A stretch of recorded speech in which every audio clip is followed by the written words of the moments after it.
As many of you may know, I don't have an NBA team right now. I still watch the sport and I still very much enjoy it, but I don't have any one team that I root for, and it may stay that way for quite a while. So, when I root for particular things to happen, and I do, you might wonder how I select these particular things. Well, I'm a big fan of history. I like to watch history happen. I like to watch the all-time greats.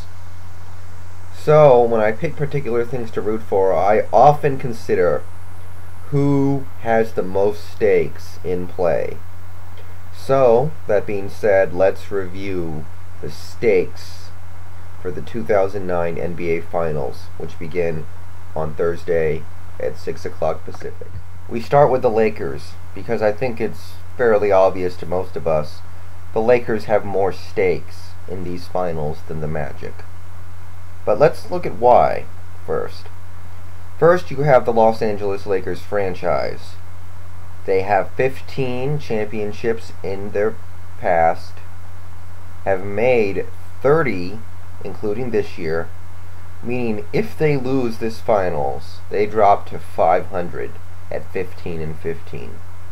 Which is not a huge deal, but it's something to think about. They would go 16-14 in championship series if they win. So I think there's something in there for them. And for such a storied franchise, winning one more championship is always significant, especially when you're trying to catch up to, say, Boston or even the Yankees. And then we have Phil Jackson, one of the greatest coaches of all time. Nothing can change this, regardless of what happens in these finals. People will debate whether or not Phil Jackson is the greatest coach of all time, along such names as Red Auerbach. Him winning this championship will not necessarily change the fact that people will discuss him as the greatest coach of all time, and people will think someone else is better. However, by winning these finals, he gets that 10th championship ring. That would be a record. He would break that long-standing tie with Red. So, no matter what people may debate, and they will continue to debate regardless, Phil Jackson will have won more championships than any other coach. And that has to count for something. He's been searching for it for the past 9 years now. He couldn't get it in 2004. Couldn't get it last year. This may be his best chance since the Lakers swept the Nets in 2002. So stay tuned. We also have, of course, the player Kobe Bryant. Obviously, he's the best player on the Lakers right now. Most of us can realize this. However, in spite of all his career achievements, 3 championships in the Shaq-Kobe dynasty, he's well on pace to pass milestones such as 35,000 career points, 7,000 rebounds, 7,000 assists, and numerous other statistical milestones. He has one achievement left that cannot be achieved through volume stats. That elusive championship away from Shaq. That championship as the best player on the team. This year, at the age of 30, he still stands as the best player on the Lakers by a fairly considerable amount. So although he will set numerous very, very high milestones when his career ends, he will be in the top 3 or 4 all-time in points, and as far as shooting guards will go, he will have high rebound and assist numbers. A championship this year, I believe, and I think a lot of us believe, will put him in the top 10 all-time NBA players, allowing him to move up through those top 10 as the years go by. I myself have already sort of put together a list. If the Lakers win the championship this year, and Kobe is named Finals MVP, he is 9th. If he lights the world on fire in the finals and does something absolutely unbelievable, 8th. And he will be in position to move up as the years go by. So there is a lot at stake for Kobe. Who knows if he'll get another chance at this. I also think there might be something to say for these three guys: Lamar Odom, Trevor Ariza, Shannon Brown. Now, none of these three guys have won a championship yet, so obviously there's that. They are all free agents this summer, however.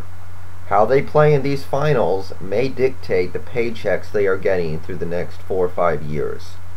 It seems likely that Odom stays in LA regardless of what happens, but it's still up in the air regarding Trevor Ariza. Very good defender, an improving three-point shooter, a strong finisher, and a great athlete. What he will do if somebody offers him a lot of money this summer. And Shannon Brown, who has been making close to the minimum so far in his career, has proven himself to be a decent shooter, good defender, good finisher, and maybe, arguably, the best point guard on the Lakers right now, so he could also make himself some money this summer. Obviously, the key for them right now is to focus on winning a championship. But all three of these guys, if they play well, may be making extra money for the years to come.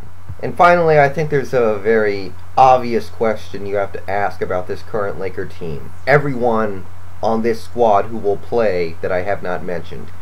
Are you a championship team? We know Pau Gasol as a 2010 machine, an offensive juggernaut, and one of the best players in the league right now. But can you win a championship when he is your best big man and second best player? Is his mediocre defense going to consistently keep you from winning a championship? Because it will be tested this series potentially against a guy like Dwight Howard.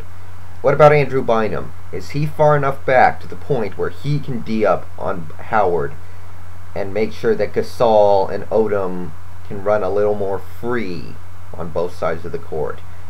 If you are Derek Fisher, do you have anything left in the tank that can help this team win a championship and your fourth ring, as you're well familiar with the ways of winning?